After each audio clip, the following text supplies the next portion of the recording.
moi bo día e moitísimas gracias por asistir a esta convocatoria na que quería abordar dous temas. O primeiro deles, pois a Comisión de Financiamento que vimos de constituir esta mesma mañá e que, como saben, foi unha comisión creada na pasada legislatura e foi naquela legislatura, naquela etapa na que se fixo o grosso do traballo para constituíla e desenvolvela.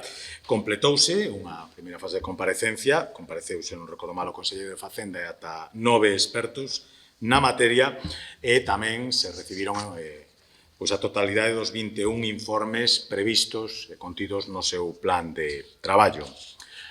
O novo contexto político nacional e a proposta de financiamento que o Goberno negociou exclusivamente con Esquerra Republicana e que pretende impoñer ao conxunto das comunidades sen obter o consenso destas, aconsellan que recuperemos esta comisión para completar os seus obxectivos que non eran outros que contar cun documento que responda e describa as necesidades reais de Galicia coherente cos traballos técnicos realizados polos expertos e que, a súa vez, sirva de apoio ao Goberno galego nas negociacións multilaterais que reclamamos de forma insistente desde Galicia e desde outras comunidades autónomas para corrixir, no noso caso, o infrafinanciamento de Galicia que, compre recordar, ben causado por un sistema inxusto e ineficiente que ten a súa orixe nunha negociación bilateral entre o Goberno de Zapatero e tamén o seu socio naquele momento de Esquerra Republicana de Cataluña.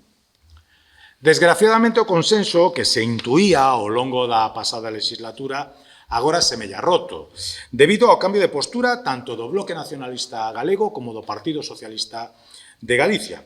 Os primeiros apostando por un concerto galego que foi desaconsellado pola inmensa maioría dos técnicos comparecentes por consideralo enormemente prexudicial para os intereses de Galicia.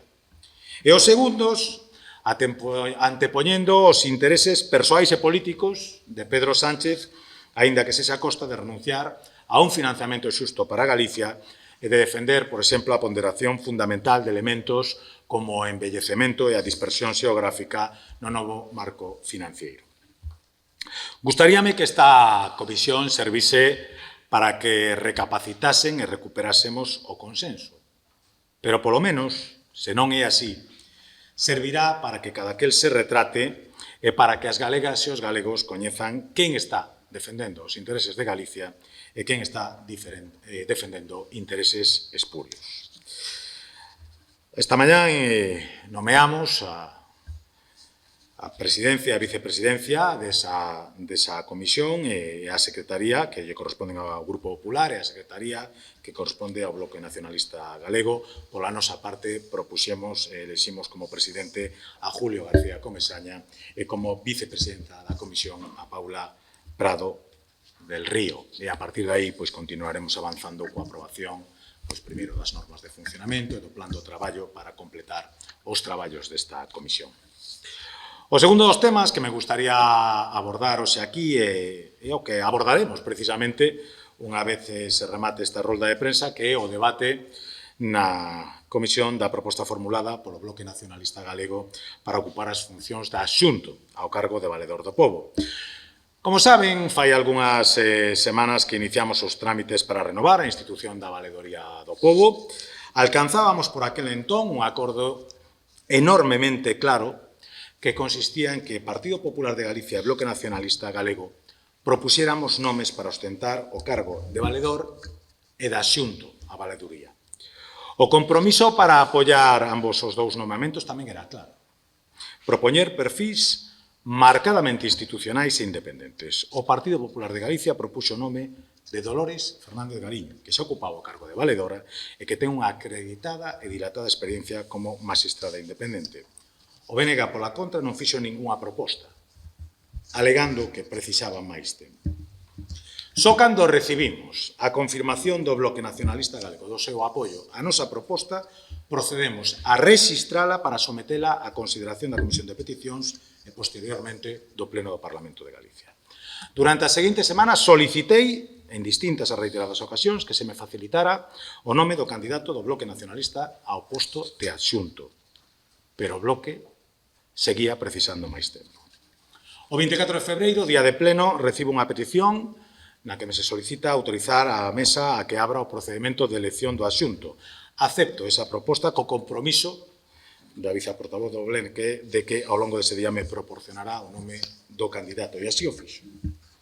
En ese mesmo momento pedinlle un tempo para poder avaliar a proposta e consensuala antes de continuar co procedimento. Días despois, coñecemos o rexistro do nome do candidato, se entera a conformidade deste grupo, e aludindo a un erro, BNG aceptou retiralo, pero ao día seguinte deste erro, o nome do candidato aparecía en medios de comunicación e, unha vez máis, eu insistí na necesidade de avaliar a proposta e de que esa non contaba coa conformidade do Partido Popular de Galicia. A pesar disto, de novo días despois, volveuse a registrar o mesmo candidato.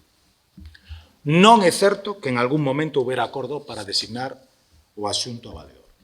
Non é certo que este grupo teña rachado ningún consenso, porque non se pode rachar o que nunca existiu. Lamento que por primeira vez en 40 anos de Parlamento de Galicia se rexistre o nome dun candidato para un órgano estatutario de maneira unilateral e sen ter garantido o apoio da Cámara para a súa aprobación. Lamento que por primeira vez en 40 anos de Parlamento de Galicia un candidato vaya a ser rexeitado por falta de previo consenso. E lamento que a estrategia de confrontación do BNG antepoña os intereses partidistas ao respecto ás institucións. O BNG quere chamar consenso ao que non é máis que un intento burdo de imposición dun candidato que, a noso entender, non cumpre cos mínimos requisitos para exercer as funcións para as que foi proposto. Fernando de Abel Vilela ten un currículo moito máis amplio que o que foi presentado neste Parlamento. Un currículo de activismo ligado intimamente a asociacións satélites do nacionalismo galego e as estrategias políticas e electorais do propio BNG. Un currículo, en definitiva, incompatible coas exigencias de imparcialidade, de transparencia e de objetividade imprescindibles todas elas para preservar a institución da valedoría do povo. O candidato do BNG vai ser rexeitado hoxe. E o simple feito de que se preste a ser o primeiro candidato sen consenso da historia do parlamentarismo galego amosa que a súa prioridade é poñerse a servicio dos intereses do independentismo, aínda que sexa a costa do seu propio desprestixio profesional.